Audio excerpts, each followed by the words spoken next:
Hello, welcome back to my channel, Oyininthekitchen. I'm Oyi.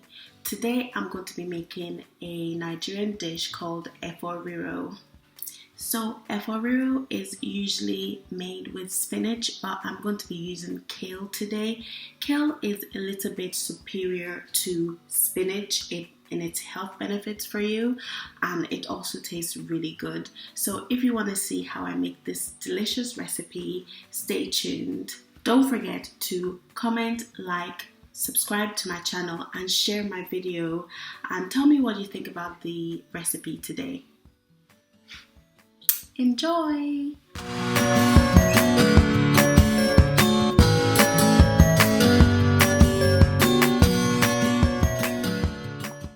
So let's get started.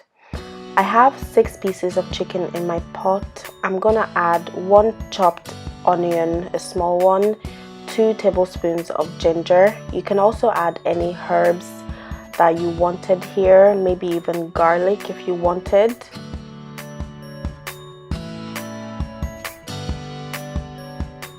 I'm really just making chicken stock here for the dish, and I'm obviously also going to use the chicken as well.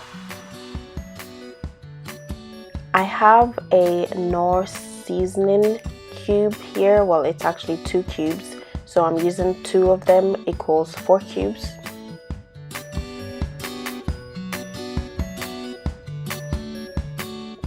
I'm adding 2 teaspoons of salt. You want your stock really well seasoned because it makes a huge difference to the overall taste of your dish. It really tastes so nice with well seasoned stock. You don't have to add as much curry powder as I'm adding, but I like to have a lot of curry powder. And then some thyme as well, 2 teaspoons. Add enough water to cook your chicken, and then also have some water left for the stock, but don't add too much water because then you'll water down your flavors.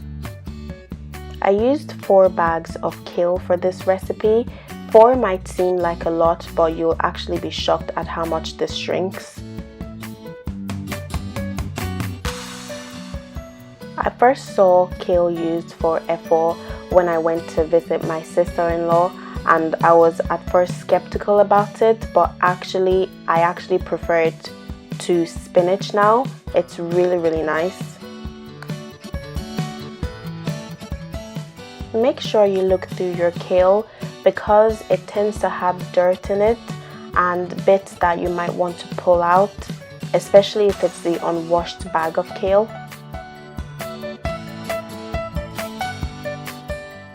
Also, the bits of kale are kind of large, so you could chop them up into smaller pieces. However, I don't chop them up and they're perfectly fine. They're a good size for me and it's less work.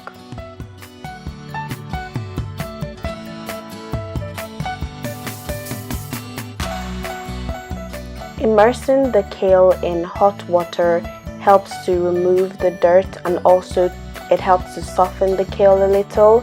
And once you do that, just give it a little stir around with a spoon. Empty the kale into a colander and wash it again with some warm water. This is only half the kale, by the way. This isn't all of it, in case you were wondering.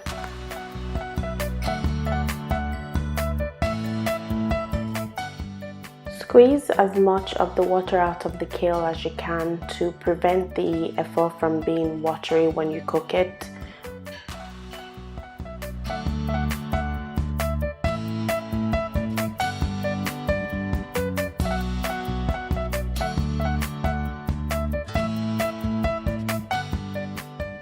I'm using dried catfish in the efo.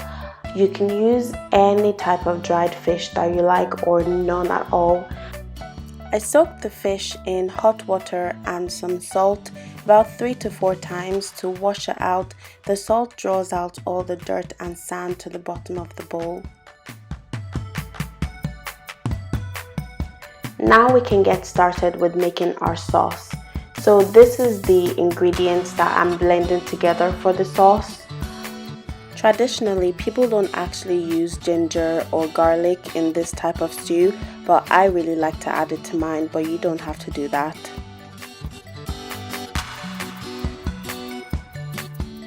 To blend your ingredients, you can either use a food processor or a blender. I really prefer to use a food processor because it makes the whole process a lot easier. For this type of stew, you really want a very coarse consistency for your peppers, and also you want as little water in there as possible because the more water you have in there, the longer it will take for your stew to fry. So a food processor allows you to blend it without having to add any water, and also it gives you a perfect consistency basically. However, if you're using a blender, I would recommend that you add as little water as possible, and also to pulse the blender so that you're getting a coarse consistency and you don't blend it too much.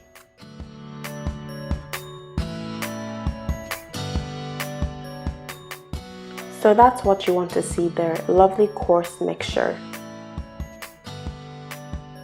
So my chicken has finished cooking and I'm just going to put it in the oven to grill. You can choose to fry it instead, but I prefer to grill it because it's healthier and I feel that you get, basically the same result anyway. If you have an air fryer, that is even better. And I have my stock here and I'm just going to set that aside. These are just meats that I had cooked before and had frozen. You can use any type of meat that you want. Let me show you the ingredients that will be going into my stew. I have dried crayfish, whole and blended or ground. And then I also have some palm oil there for frying the stew. And then I have some locust beans, ground and whole. If you don't want to use palm oil, you can really use any other oil you want, like vegetable oil, groundnut oil. However, it's traditionally made with palm oil and it's better with palm oil. But that's just my opinion. Once the oil is very hot, you can go ahead and add your pepper mixture. It smells so nice with that garlic in there. Some people don't add garlic, but I think it makes the stew so much nicer and it smells really good.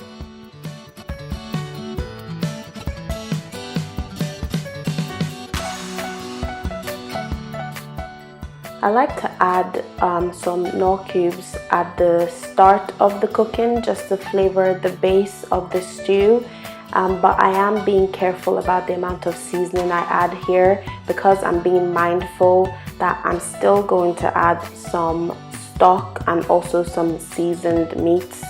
So it's important to be careful. As you've noticed, I haven't actually added any salt.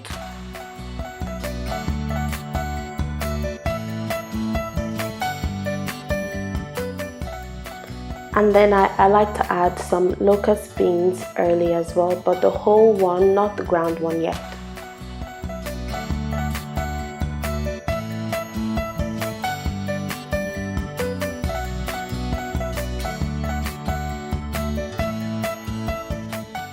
Then goes in my whole crayfish. It looks like a lot, but it really makes a delicious difference to the whole dish.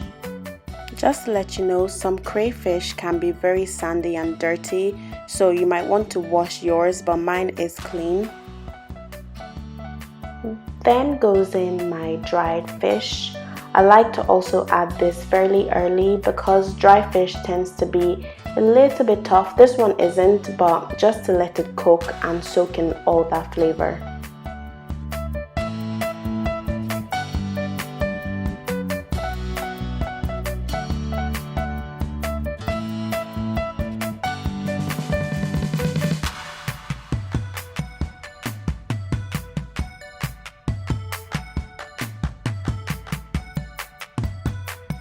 Now I'm adding my chicken stock from earlier. You don't necessarily have to use any stock for this. You can just put your seasoning as normal, but stock makes a difference, I feel, if you can get it. So now those ingredients need to just get to know each other a bit more, so cover that up and give them some alone time.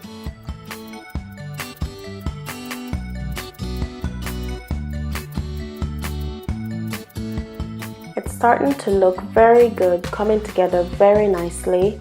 Just make sure that you are coming back to stir the pot every now and then just to prevent sticking.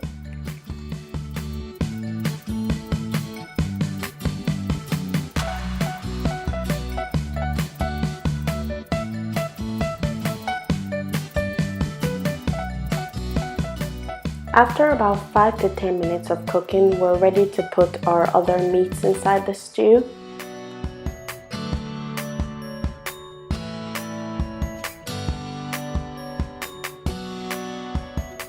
You know what would also be so nice in this dish? Some shredded grilled mackerel or some fried whole fish or even some fried snail. Oh my gosh, that would be so nice. You can really do anything you wanted with this dish.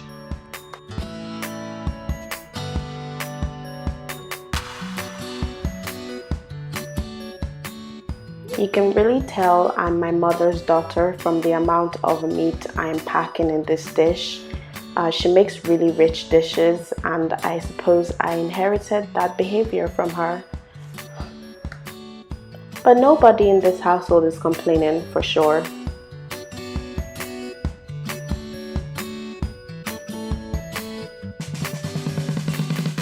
If you've noticed, I haven't actually put any salt in this dish at all. That's because the stock I put in, I seasoned it very well from the start. So as you can see, I'm tasting the dish just to check if I do need some salt, but I don't, so I didn't add any salt. And I just want to point out, you really don't have to put as much meat as I've added here. It's really all your choice. You can put as little or as much as you want. So again, I would recommend not seasoning your stew till you've added all your meat and let it all cook together, because the seasoning from your meat can actually seep into your stew and season it for you. You don't want a case where you have salty stew. You can see the oil has floated to the top of the stew. That's how you know that your stew is basically done. Look at the beauty of that. It's so rich, and yes, it does smell really, really good.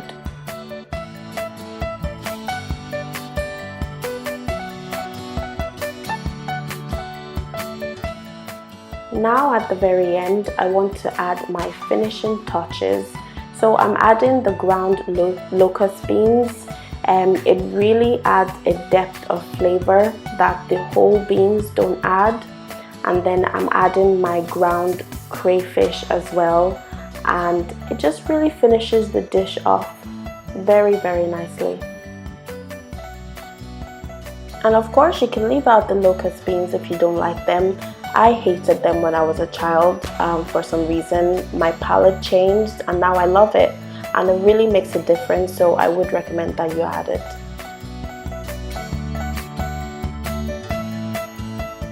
If you notice, the oil has floated to the top. The stew is now thick and rich. The water has evaporated from it by now, so it is all done and ready for the kale to be sprinkled on top. The very last thing to do.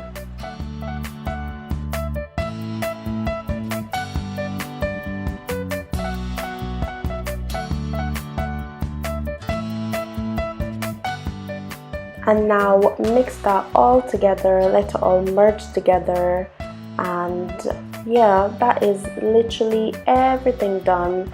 And after you've mixed it, just cover it up, let it steam and cook together for about 10 minutes, remembering to mix it up every now and then to prevent it from sticking.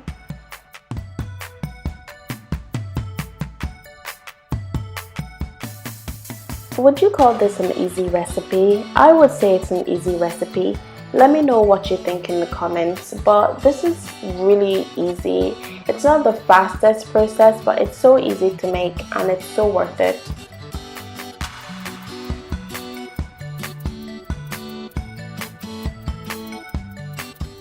And there we have it, kale Efo Riro.